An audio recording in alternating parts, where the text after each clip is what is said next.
Good evening, friends, family, and everybody else who loves yourself. And if you don't love yourself, today is a great day to start.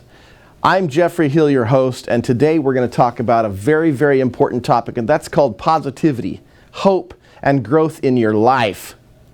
Sometimes you say, "Oh, my life sucks." Is that because it's actually sucking, or is it because you just are thinking that way? You are what you think, after all. And we're going to talk about that right after this. Poof!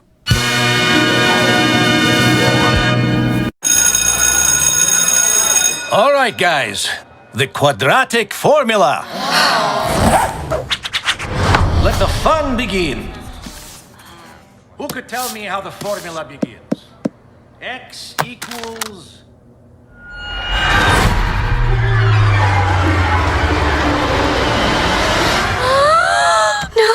No, this isn't happening. Excuse me, my child goes to this school. Why don't you call this dreadful? How dare you? Ow! I paid my taxes. What is that? Oh, snap! All right, settle down, little goblins. Whoa! Please, no! Tell him it's Mommy!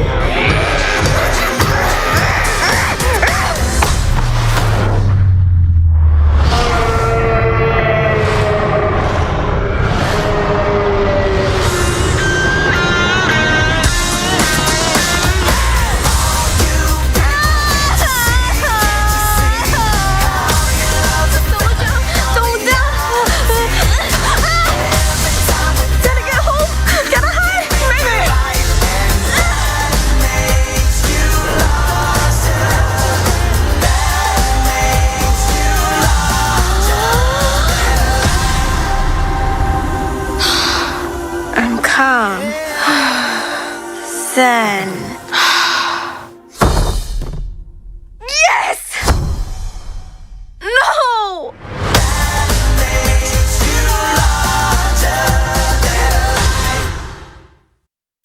Are you looking for ways to make more money?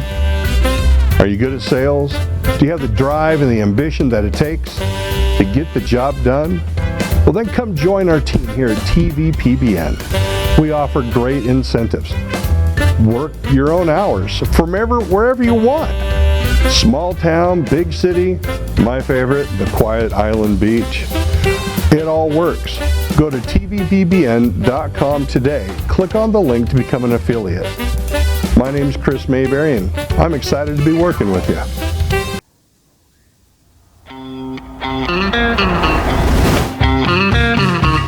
Hi, my name is George, and I'm here to talk to you about...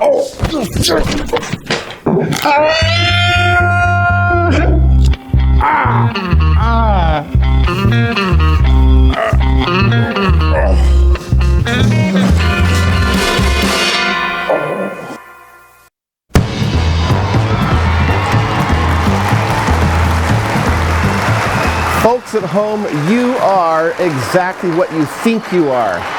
As human beings, we can become what we think we are.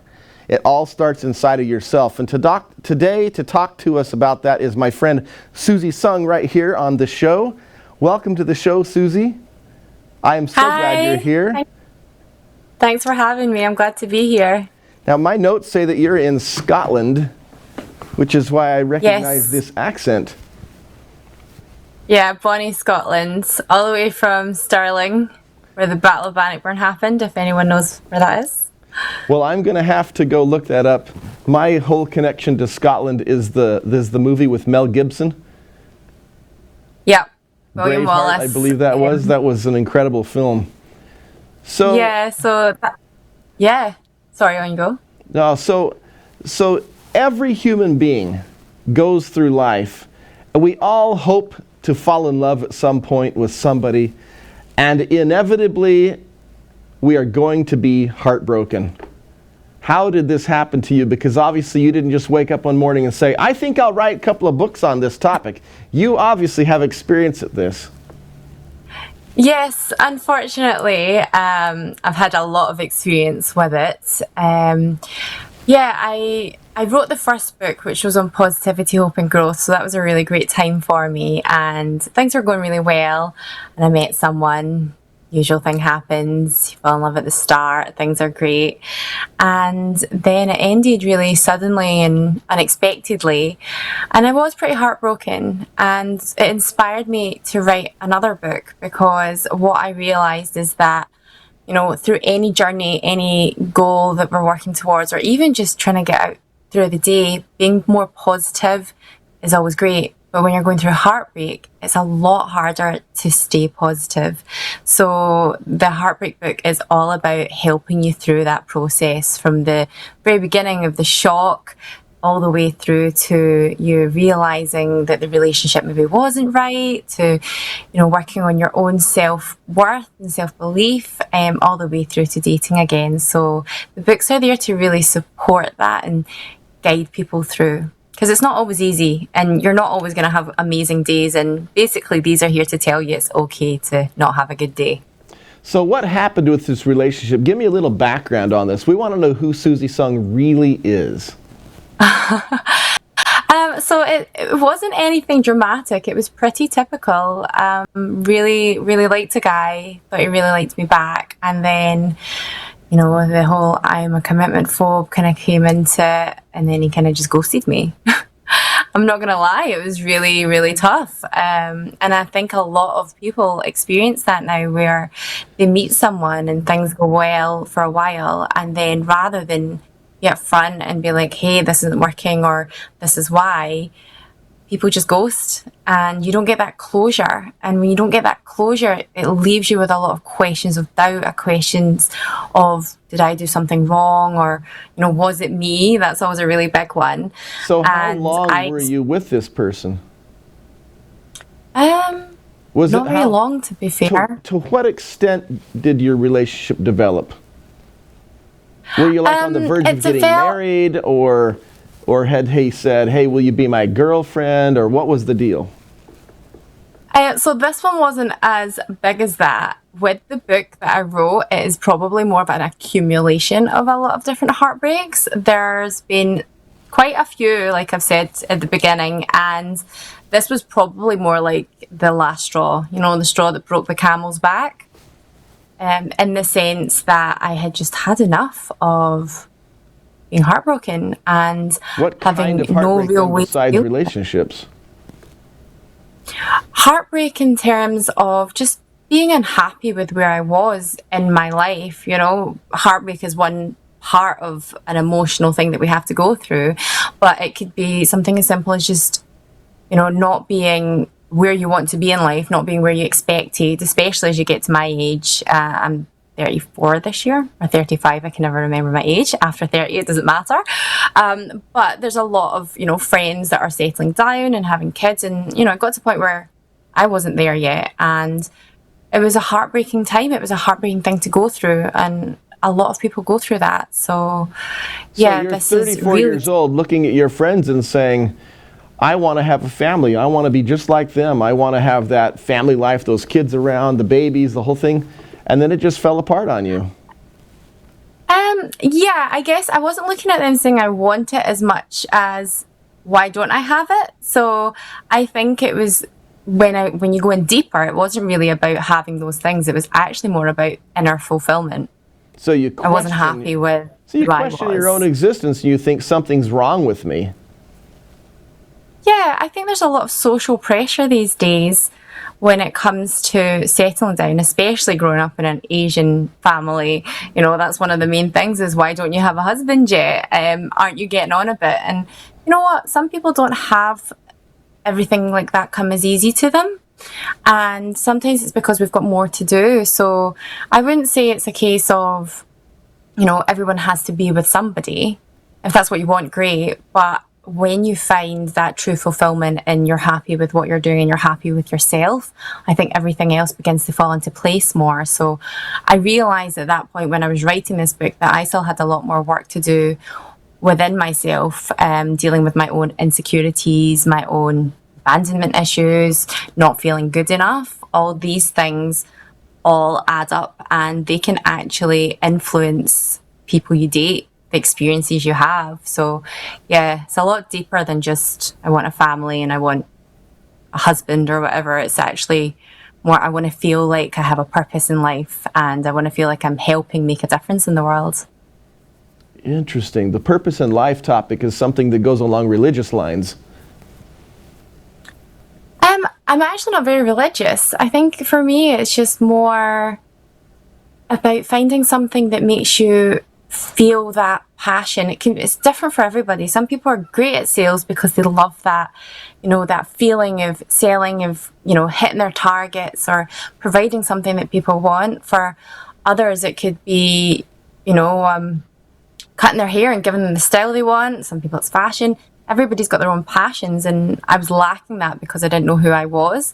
And I think that when you do figure out who you are as a person and you start to follow your own dreams as opposed to trying to fit into what maybe your family want, or society wants, or what you think is what you should be doing, when you ignore all that and just do what feels right to you, that's when you can really feel fulfillment, and it can drive you and motivate you to just keep going when times get tough. And when maybe not everything is where you want it to be, you've always got that passion, that drive to do something more. So it sounds like it's a path of finding yourself and who you really are, as opposed, like you said, letting society define that for you. Yeah, definitely. I think that being self-aware, knowing who you are, is a real key to changing it if you want to, and to also figuring out what you want. Because I always say, if you don't know who you are, how on earth are you going to know what makes you happy? And for a lot of people, because they're unsure of who they are and they're maybe dealing with deep subconscious self-limiting beliefs like, I don't deserve happiness, that then dictates their life choices and dictates the people that they meet, the experiences that they have. So when you can be really sure and say, this is the type of person I am, this is what I believe, this is what I want, this is what I know will make me happy, there's a much greater chance that you're going to get it and you're going to be happy with what you've got.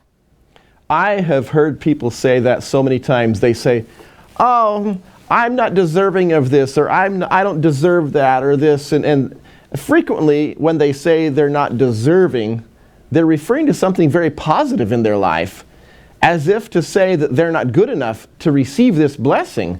And I have to say to them, what makes you think you're not good enough? Somebody out there thought that you were good enough to come into your life to bless you in this way. So what makes you think you're not good enough to receive what you're being given? And they never have an answer for that. I think that they oftentimes just repeat things that they hear, or society beat them down like crabs in the bucket, pulling everybody back in at the same time. But we can talk about this a little bit more in just a second. Hold on. Ready? Say poof. Poof. Here on the show with me, Geoffrey Hill, we are always looking for new people to come on the show as a guest and share their stories. I love to talk to actors, singers, producers, filmmakers, authors, and tons of other people. If you or somebody you know would be a great guest for my show or any other shows on the network, just go to tvpbn.com/the show prep and fill out the application today. I look forward to seeing you. Oh, there they are. Ladies and gentlemen, the bride and groom-to-be, Emily and Marcus! What the hell is that? You son of a bitch! You said we were best friends! What are you two doing here?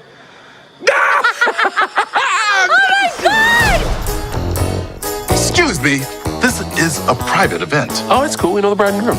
We met these two animals down in Mexico. Why does the salt not taste salty? Oh, because it's cocaine. What? I don't do drugs. Even on vacation? Okay, look, we just gotta contain it. It's only happening because you said see you later. I said it without meaning it like any decent person would. And somehow he's charming my dad. Hope you're comfortable letting him force him. Oh, so there's at least one girl involved. Everywhere they go, chaos happens. this weekend is all about you. Well, I like the sound of that. We do too. Jesus. Good evening, everyone. What is he doing up there? Marcus and I crossed paths in Mexico. Get to know each other intimately. This is the best wedding I've ever been to. Put that bottle on your head. Babe, he's not serious. We've been drinking. Count it! You hit the bottle this time. What?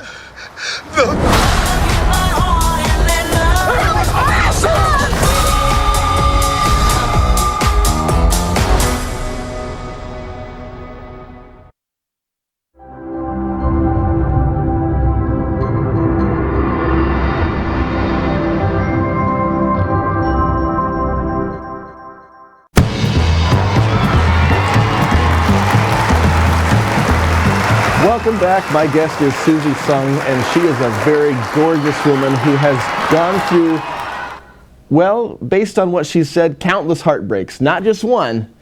When we talk about heartbreak, sometimes we say it's all about relationships between two people, but it's not just that. There's heartbreak at all kinds of different things in life. Maybe you got fired. Maybe you just didn't get that promotion you were wanting. Maybe you just, whatever the thing is, it just heartbreaks your heart. I am curious, Suzi. Why do you call your book 100 Days? Why not 21 days or 60 days or 2 years of positivity? What's the limitation here? Well, for me, I think there's so many things that say that it takes 30 days to build a habit. Now, I have tried things for 30 days, and let me tell you, they don't become a habit, it just becomes a 30-day goal. Whereas what I found is that when I continuously do something and stay consistent, for at least 3 months, that habit then sets into your brain basically, and it becomes something that you do without thinking. So when I was writing this, I thought 100 days is over 3 months. It's got a nice ring to it, but it's also enough to help you grow and get to a point where you're feeling better about yourself, because the self-development journey really isn't a fast one, and anybody that tells you that you can change overnight, you can change what you do overnight, but to really change what's inside, it takes a little bit longer. And I think 100 days kind of just hits that. I would agree on that, because I've been trying to lose some weight. I'm not happy with the stomach. I'm 8 months pregnant, and it's not going to happen in one day. Even 30 days. Yeah, thank you very much. It's a boy. Or maybe an alien, I'm not certain. Depends on what time of the Maybe day a food baby? Yeah, who knows? Yeah, so I just, I can tell you also from experience, 30 days isn't going to cut it. Barely anything in life is going to become successful in just 30 days. No, absolutely. If you can stay consistent for long enough, 100 days is a good amount of time to prove to yourself that you can do it, and also to see real results. The whole season. Of course, you can reread the book. Yeah. Of course, you can read the book, yes. So do you have... Yeah, you can reread it. So you don't need to stop just at 100 days. You can go back to it. So in the book, are you talking about, have you listed various steps in the process? So is it like a how-to book, or is this, what is it?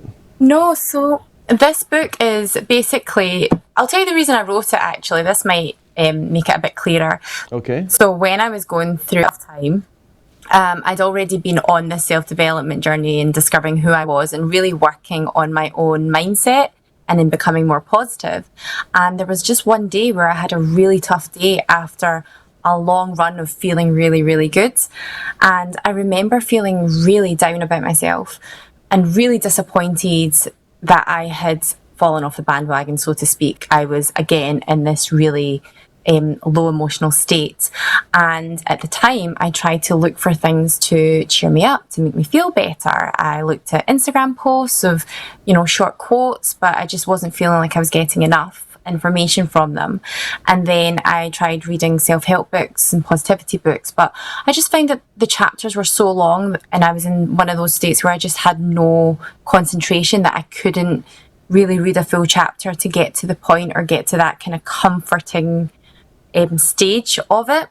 So I created these books, which are kind of in between a quote and a long chapter, where they basically have like short pages of advice and, things to instantly pick you up and lift your spirits and basically pull you out of that negative mode, so to speak. I hope that makes sense. It does make a lot more sense, especially when you said you went to Instagram looking for positive quotes, and the first thing I thought was, I understand that because you grew up in the social media world. You know, you're young enough for that, but it's counterproductive. Yeah. You're scrolling through the posts and you're like, oh, that's so positive, and then, oh my gosh, that's terrible. Next post, oh, so nice. Next post, oh, so bad. So it's kind of like positive, negative, positive, negative, positive. You know, you go nowhere. You're just really going nowhere. You have to step outside of that. And I think we lost connection with her. We did. We lost connection.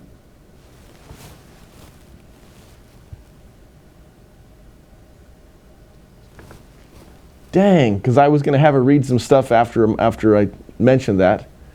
I want her to tell me what her favorite chapter was. Oh, there she go. Hi, sorry, I don't know what happened there. I lost you. I'm going to, so cut really close on me, and then I'm going to tell the question that'll give us a cut point. Oh, look at that, I'm too tall.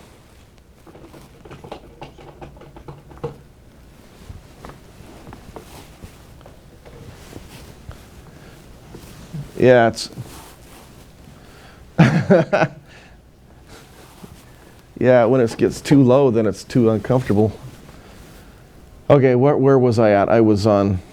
I forgot what my last line was. Oh yeah, it's like you're scrolling up and down the social media. It's counterproductive because 1 second it's positive, the next second it's negative, then it's positive, then it's negative.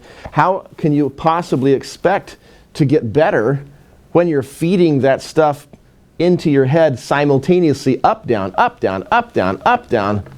You have to step outside of that. Set aside the social media. Pick up your book. Yeah, absolutely. I have a love-hate relationship with social media. I know that it's part of everyone's life now, but sometimes there can be a lot of pressure on there to be perfect. And, you know, there's a lot of people that post this perfect life that they have and always positive and always happy. And it's really not reality. And that's part of the message that I want to share with people, is that it's okay not to be okay. It doesn't mean there's anything wrong with you. It doesn't mean that you're not doing well. It just means that you're human. And that's what these books are here for. It's for those days when you're not feeling so great and you're not really feeling yourself and you need a little bit of inspiration or motivation. So in them, I share a lot of my own experiences as I was going through them, and as I needed that advice for myself, I share that with my readers as well.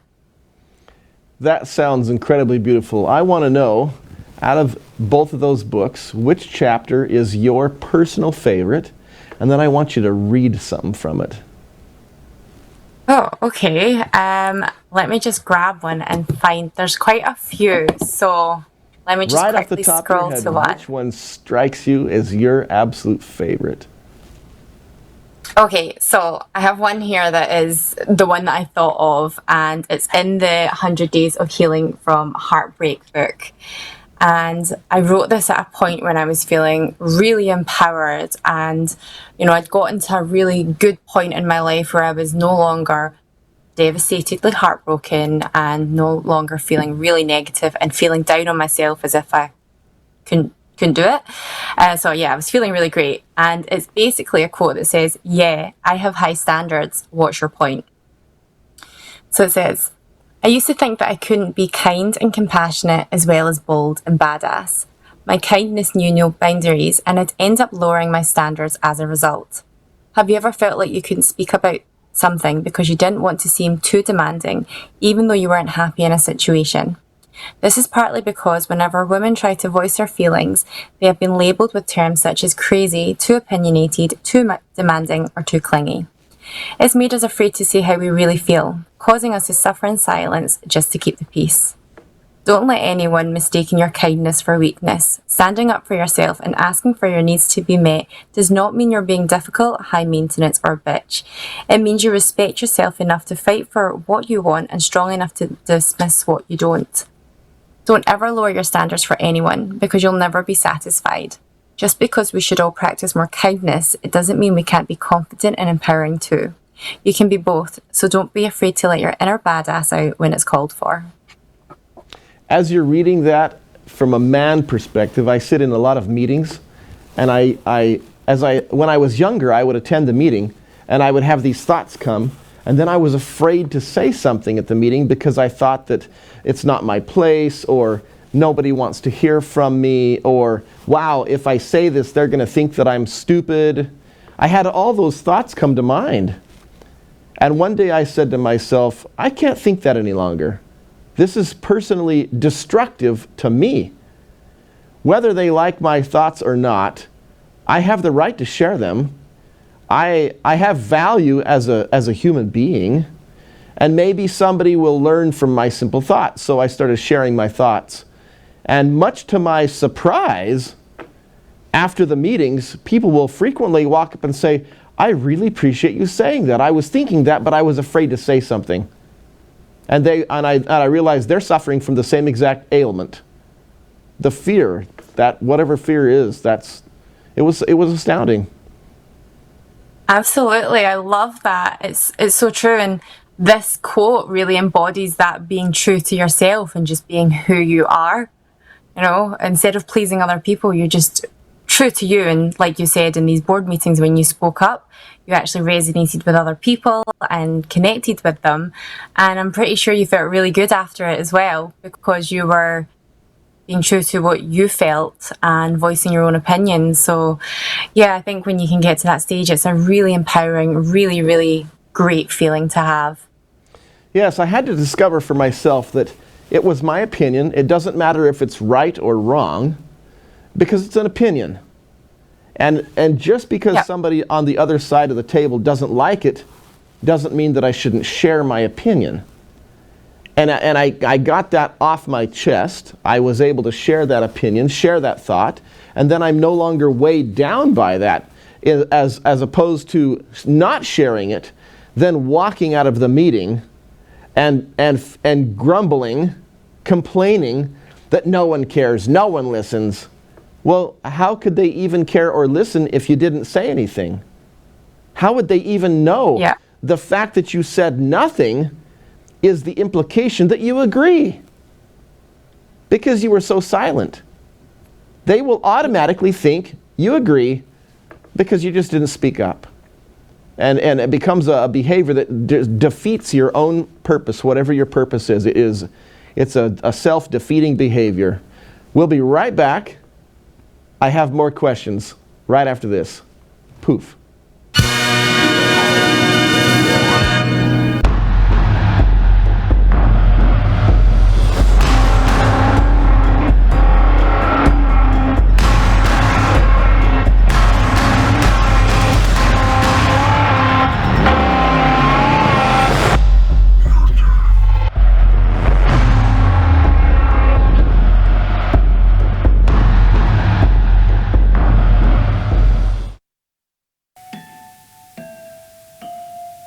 Ah, yes. Come in.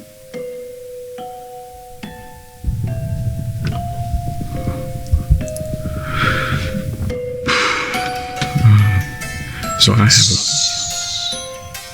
Madamania knows what you want. Madamania knows all. that's great. You want an audience to watch your short films. No, actually, I need... You want to market your successful podcast. No, I actually... You want to live stream video games. Actually, I want to be able to do it all at once in front of a live audience. I want to be able to do it all the time. You want to be able to do it all at the same time. Okay, I got it. See? Madam Mania knows the solution.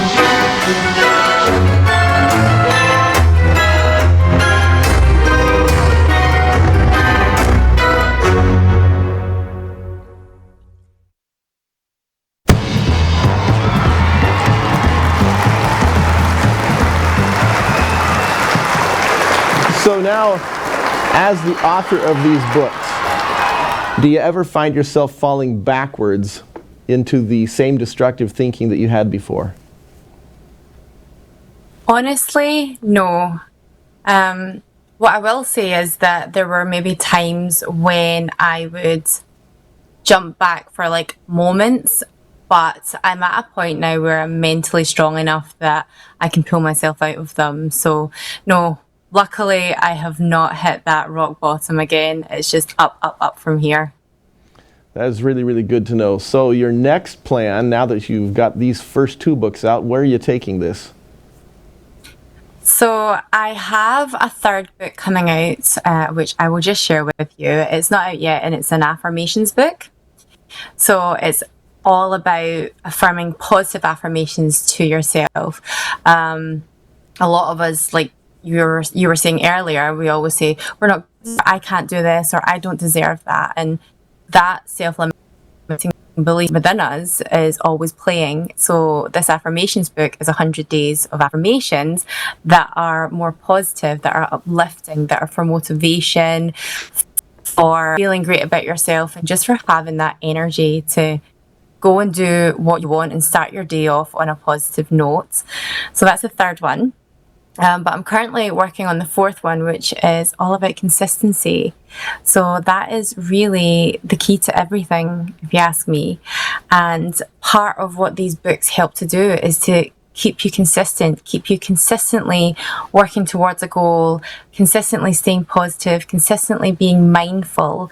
And this consistency book that I'm working on is really showing people how to do that and how to really achieve what they want, stop procrastinating, and just go ahead and do it.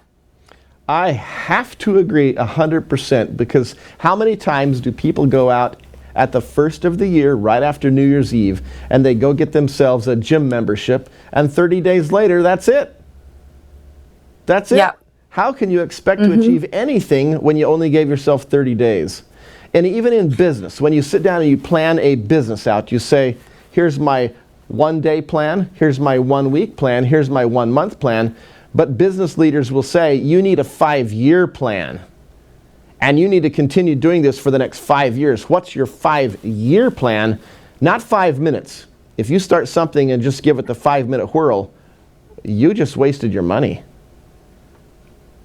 Absolutely. So again, with consistency, it's about keeping going and keeping going for long enough that you get to where you want to be. Speaking of weight loss, I tested out my theory on myself, and because during lockdown, we were locked down for like I think almost a year in Scotland, and I put on a bit of weight, like most of us did, because all we could do was sit and impossible Netflix. to believe when I'm looking at you, but I'll just have to take your word for it. No, honestly, so I put on about a stone, and I decided I wanted to lose 2 stone. How much is a stone? So 14 pounds. 14 So pounds. I lost, okay. 14 pounds, so I guess I lost 28 pounds, is that right? Yeah, 28 pounds. And I did that through being consistent, and even on the days when I wasn't seeing results, I just kept going.